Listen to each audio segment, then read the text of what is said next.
أما بعد فأعوذ بالله من الشيطان الرجيم بسم الله الرحمن الرحيم بلى من أسلم وجهه لله وهو محسن فله أجره عند ربه ولا خوف عليهم ولا هم يحزنون صدق الله العظيم أما بعد ہمارے سامعین کرام، حق سبحانہ و تعالی نے یہود و نصارا کے اس دعوے کہ وقالوا لن يدخل الجنة إلا من كان هودا أو نصارا کہنے لگے کہ جنت میں کوئی داخل نہیں ہوگا سوائے اس کوئی داخل نہیں ہوگا سوائے اس کے کہ جو یہودی ہو یا نصرانی ہو۔ تو اللہ رب العزت نے ان کو اس انداز میں مخاطب فرمایا اور ارشاد فرمایا بلا من اسلم، کیوں نہیں داخل ہوگا؟ وہ داخل ہوگا جو اسلام لایا۔ اسلام کیسا مذہب ہے، کس کی پسند ہے؟ اب تعالیٰ نے ارشاد فرمایا ان الدین عند اللہ الاسلام، اللہ تعالیٰ کے نزدیک پسندیدہ مذہب اسلام ہے۔ ارشاد فرمایا وَمَن يَبْتَغِ غَيْرَ الْإِسْلَامِ دِينًا فَلَن يُقْبَلَ مِنْهُ، جو اسلام کے علاوہ دین کی جستجو میں لگے اس سے وہ دین جو اس نے تلاش کیا تھا قبول نہیں کیا جائے گا۔ معلوم ہوا کہ اسلام اگر مذہب ہے، کسی چیز کے ساتھ انسیت اگر ہے، وہ کسی اور مذہب سے تعلق یا دوستی رکھتا ہے تو وہ اسی کے ساتھ حشر کیا جائے گا، اور جو اسلام کی جستجو میں لگے گا تو اسلام قبول کیا جائے گا، اور اسلام کے علاوہ اگر کسی اور دین کی جستجو میں رکھتا ہے اگرچہ کہ وہ اللہ سبحانہ و تعالیٰ نے ہی اتارا ہو، لیکن چونکہ محمد صلی اللہ علیہ وسلم پر نبوت کا خاتمہ کر دیا گیا، نبوت آپ پر تکمیل کو پہنچا دی گئی، لہذا اب اگر کسی نے کسی اور دین کی اتباع کی اور نیک اعمال بھی کرتا رہا تو اولئک الذین حبطت اعمالهم، ان لوگوں کے دین ان کے اعمال ضائع کر دیے جائیں گے۔ اولئک اصحاب النار هم فیہا خالدون، وہ آگ والے لوگ ہیں، وہ ہمیشہ اس میں رہیں گے۔ وجہ کیا ہوئی؟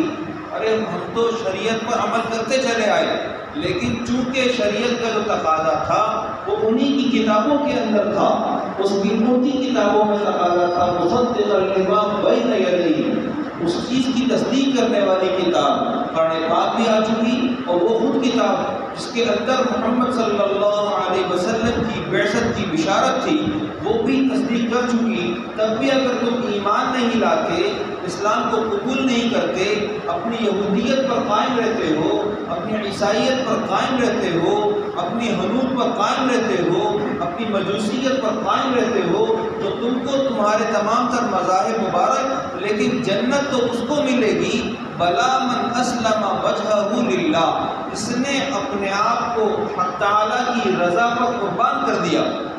حق تعالیٰ کی رضا کہاں ہے؟ ان الدین عند اللہ الاسلام، بلا من اسلم وجہہ للہ وہو محسن، اللہ تعالیٰ کہتے ہیں وہو محسن۔ محسن کون ہے؟ پیارے پیغمبر صلی اللہ علیہ وسلم سے سوال ہوا مل احسان، بخاری شریف کی پہلی روایت، مل احسان، احسان کیا چیز ہے؟ آپ صلی اللہ علیہ وسلم نے ارشاد فرمایا ان تعبد اللہ کأنک تراہ، کہ تم عبادت کرو اللہ تعالیٰ کی ایسے کہ جیسے اللہ کو دیکھ رہے ہو، جیسے اللہ کو دیکھ رہے ہو۔ فَإِن لَّمْ تَكُن تَرَاهُ فَإِنَّهُ يَرَاكَ، اگر تم اللہ کو نہیں دیکھ رہے تو وہ تمہیں دیکھ رہا ہے۔ یہ ایک جذبہ ہے، محبت کا ایک جذبہ ہے۔ قرآن پاک اللہ تعالیٰ سے محبت کے عنوان سے کہتا ہے یحبونہم کحب اللہ والذین آمنوا اشد حبا للہ، وہ ایسی محبت کرتے ہیں جیسے اللہ سے محبت کرنا، اور جو ایمان لائے ہیں وہ لوگ بہت شدید تر محبت کرنے والے اللہ کے ساتھ، شدید تر۔ دیکھیے جس سے محبت ہوتی ہے اس کا تذکرہ بھی مزہ دیتا ہے، جس سے محبت ہوتی ہے اس کا تذکرہ بھی مزہ دیتا ہے۔ اس کی ذات میں مزہ آتا ہے، اس کی بات کی لذت میں مزہ آتا ہے، اس کے تذکرے سے دن اور رات کا وقت پتہ نہیں چلتا۔ ایسا کیوں ہے؟ اس لیے کہ اس کے اندر میں ایک خاص چاہت ہے، وہ محبوب ہے۔ اور حق تعالیٰ نے کہا والذین آمنوا اشد حبا للہ، اللہ تعالیٰ نے کہا قل ان کنتم تحبون اللہ فاتبعونی یحببکم اللہ، جانبین سے تم سے محبت کا اعلان کیا جا رہا ہے۔ کیسے؟ قل ان کنتم تحبون اللہ، آپ کہہ دیجیے اگر تم اللہ سے محبت کرتے ہو فاتبعونی، میری اتباع کرو، نتیجہ کیا ہوگا؟ یحببکم اللہ، اللہ تم سے محبت کریں گے۔ ہم میں سے کون شخص یہ نہیں چاہتا کہ اللہ ہم سے محبت کرے؟ لیکن مسئلہ یہ ہے ہم یہ چاہتے ہیں کہ اللہ ہم سے محبت کریں اور ہم اپنے تمام تر ضروری تقاضوں کو اپنی خواہش کے مطابق پورا بھی کریں، اور حق تعالیٰ کی محبت بھی ہمیں حاصل ہو۔ اور ہم جواز یہ پیش کرتے ہیں کہ اللہ رب العزت 70 ماؤں سے بڑھ کر اپنے بندے کو چاہتا ہے۔ اتنا عجیب ترین جواز ہے۔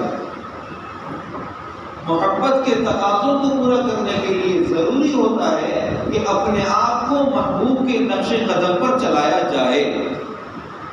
محبوب کے نقش قدم کیا ہیں اور کیسے ہیں؟ اس کے لیے ایک بات عرض کرتا ہوں۔ موجودہ وقت میں ہمارے جذبات سرد کر دیے گئے، ہم جذبات کے اعتبار سے فارغ ہو گئے، ہمارے ایموشنز، ہمارے جذبات خرید لیے گئے۔ اس کی مثال،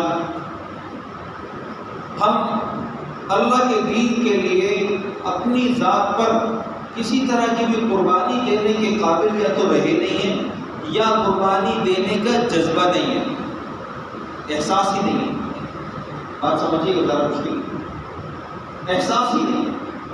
آپ لوگوں کو حدیث سنائیں، آپ لوگوں کو جنت بتائیں، آپ کہیں کہ جی اللہ کے نبی صلی اللہ علیہ وسلم نے، اور اشعری والی روایت ہے، نبی کریم صلی اللہ علیہ وسلم نے ارشاد فرمایا کہ لوگ ایسے ہوں گے، جنت ایسی ہوگی جو اس کے اندر ہوں گے وہ باہر کو دیکھیں گے، جو باہر ہوں گے وہ اندر دیکھیں گے، محبت ان کے اندر سے نظر آنے والی ہوگی۔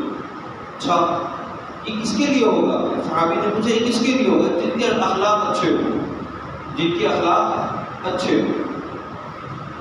اب پوچھنے والا کون ہے؟ اعرابی، دیہاتی۔ دیہاتیوں کے مزاج میں ذرا سختی ہوتی ہے۔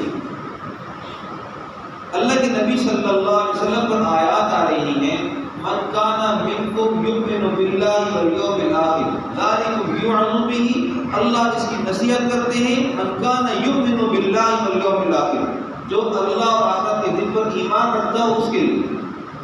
ہمارے پاس مقدمہ آیا، ہم نے ان سے کہا کہ اس کے بعد عدت آئے گی، طلاق ہوگی، عدت آئے گی۔ انہوں نے صاف طور پہ کہا ہماری بیٹی کو عدت کی ضرورت نہیں ہے۔ اس کا حکم ٹوٹ رہا ہے اللہ تعالیٰ کا، قرآن میں اللہ تعالیٰ نے کہا ہے۔ آج کل اس کا موسم نہیں رہا۔ پردے پر بات کی، جواب آیا آج کل پردہ کرتا کون ہے؟ ماسک کی ضرورت تھی، کورونا تھا تو ماسک تھا، کورونا چلا گیا اب کیا ضرورت ہے؟ اب کون پہنتا ہے ماسک؟ کیا ہوا؟ ہمارے جذبات ختم ہو گئے۔ آپ جنت جاننا بتاتے رہے، کوئی فرق نہیں پڑتا۔ کیوں نہیں پڑتا؟ اس لیے کہ جب قلوب پر زنگ لگ جاتا ہے اور قلوب زنگ آلود ہو جاتے ہیں، گناہوں سے قلوب کے اثرات، قلوب شدید ترین متاثر ہو جاتے ہیں، اس کے بعد حق تعالیٰ کی بات اثر نہیں کرتی۔ ہماری بات کیسے اثر کرے گی پھر؟ ہم تو ترجمان ہیں، ہم تو ترجمان ہیں۔ جتنے لوگ میڈیا پر بیٹھ کر بھی اللہ کے دین کی بات کر رہے ہیں وہ لوگ بھی، اور ہم ممبر و محراب پر بیٹھ کر بھی سراسر ترجمان ہیں۔ حق تعالیٰ کی بات تو اصل ہے، اصل کو کوئی قبول نہیں کر رہا تو ہماری بات کیوں قبول کرے گا؟ کیوں؟ اس لیے کہ جذبات سر پڑ گئے۔ صحابی تشریف لائے، یا رسول اللہ اگر ایمان لایا تو کیا کیا ملے گا؟ تو جنت نور ملے گی، فلاں فلاں نقشہ ہوگا۔ اچھا جی میں ایمان لاتا ہوں، مجھے اور پہاڑ سے جنت کی خوشبو آ رہی ہے، شہید ہو گئے۔ ان کے جذبات میں اور ہمارے جذبات میں کیوں فرق ہے؟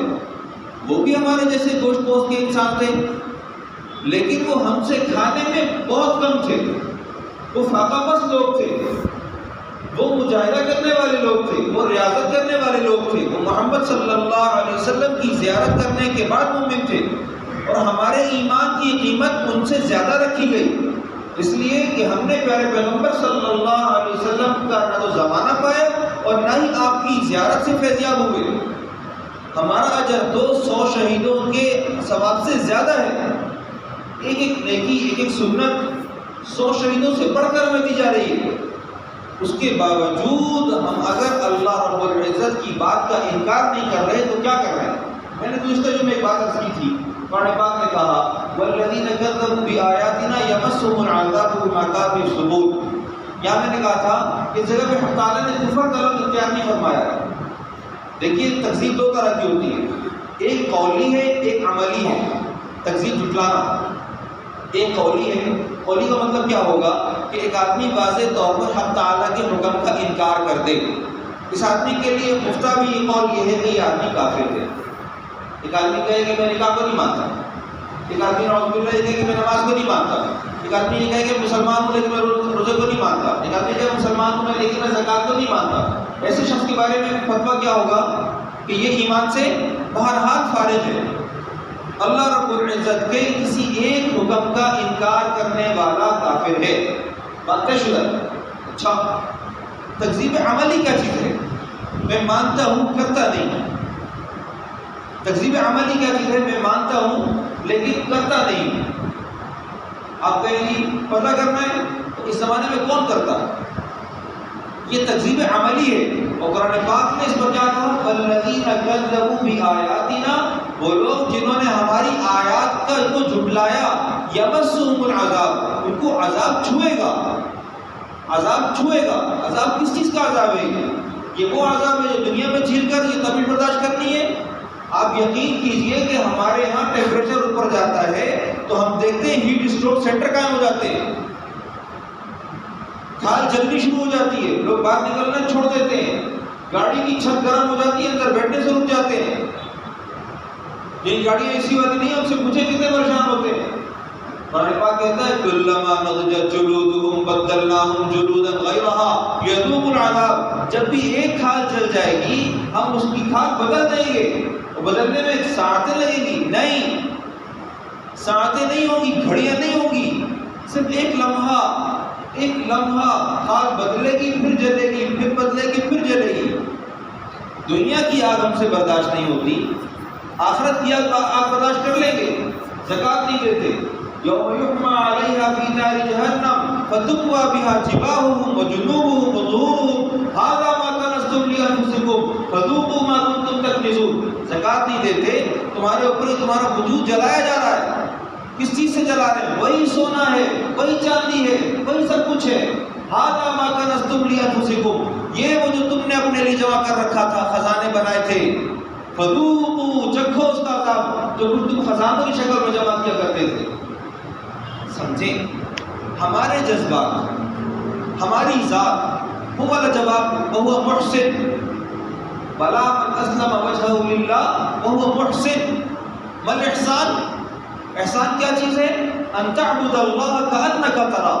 اگر مجھے اس بات کی کیفیت نصیب نہیں ہو رہی کہ میں اللہ کو دیکھ رہا ہوں تو ظاہر ہے کہ میں نے اللہ کو کبھی دیکھا نہیں، تو میں تصور قائم نہیں کر سکتا، نہ کریں۔ لیکن یہ تصور تو قائم کر سکتا ہے کہ مجھے بہرحال وہ اللہ دیکھ رہا ہے، بہرحال مجھے وہ اللہ دیکھ رہا ہے۔ میں کائنات کے کسی بھی کونے میں چھپ جاؤں، مجھے میرا اللہ دیکھ رہا ہے، مجھے ہر آن ہر گھڑی وہ لے سکتا ہے، میں اسے چھپ نہیں سکتا۔ یعلم خائنۃ الاعین، وہ کون ہے؟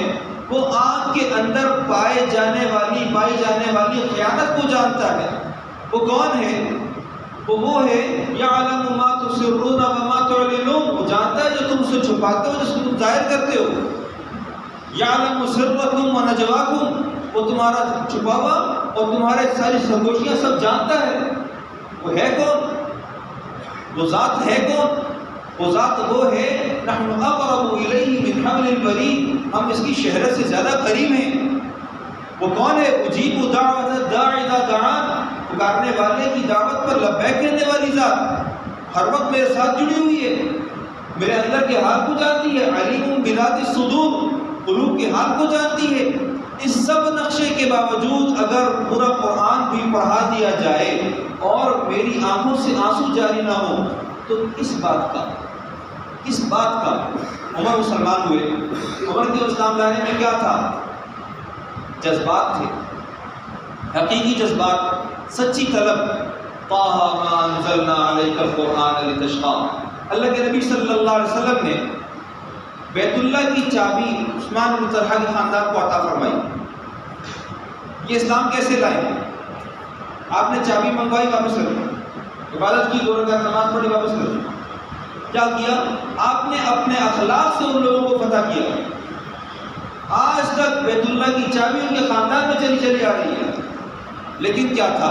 ان کے جذبات نبی علیہ السلام نے خرید لیے، اور ہمارا حال یہ ہے کہ ہمارے جذبات یہود و مغلوب نے خرید لیے، ہم ان کے ہاتھوں بک گئے۔ ہم میڈیا کو جتنا ٹائم دے سکتے ہیں اتنا ٹائم اللہ کی عبادت کو نہیں دے سکتے، اتنا وقت ہم اللہ تعالیٰ کے سامنے کھڑے نہیں رہ سکتے۔ ہم وہ لوگ ہیں جو سبحان ربی العظیم کہتے ہیں اور ضرب 3 کہہ کر اڑ جاتے ہیں۔ اب ہم سے پوچھئے کہ سبحان ربی العظیم کی رفتار کتنی ہونی چاہیے؟ آپ دیکھیے جتنی دیر میں ایک پلک جھپکتا ہے، انسان پلک جھپکتا ہے، اتنی دیر میں ہمارا رکوع مکمل ہو جاتا ہے۔ بدترین شخص وہ ہے جو نماز میں چوری کرے۔ یا رسول اللہ، نماز میں چوری کیسے؟ ارشاد فرمایا کہ اس کے رکوع اور سجدہ کو کما حق ادا نہ کرے، اور کما قال النبی صلی اللہ علیہ وسلم، اللہ تعالیٰ کما حق سمجھنے کی توفیق عطا فرمائے، اپنے دین کے اوپر اپنی جان نثار کرنے کی توفیق عطا فرمائے۔ میرے والد صاحب رحمۃ اللہ علیہ فرمایا کرتے تھے، دین کو نقصان دین والوں سے پہنچا، اللہ رب العزت ہمارے ہی شر سے ہمارے ہی دین کی بات فرمائے۔ ہم اکثر اور اکثر خطبے میں کہا کرتے ہیں، من شرور انفسنا ومن سیئات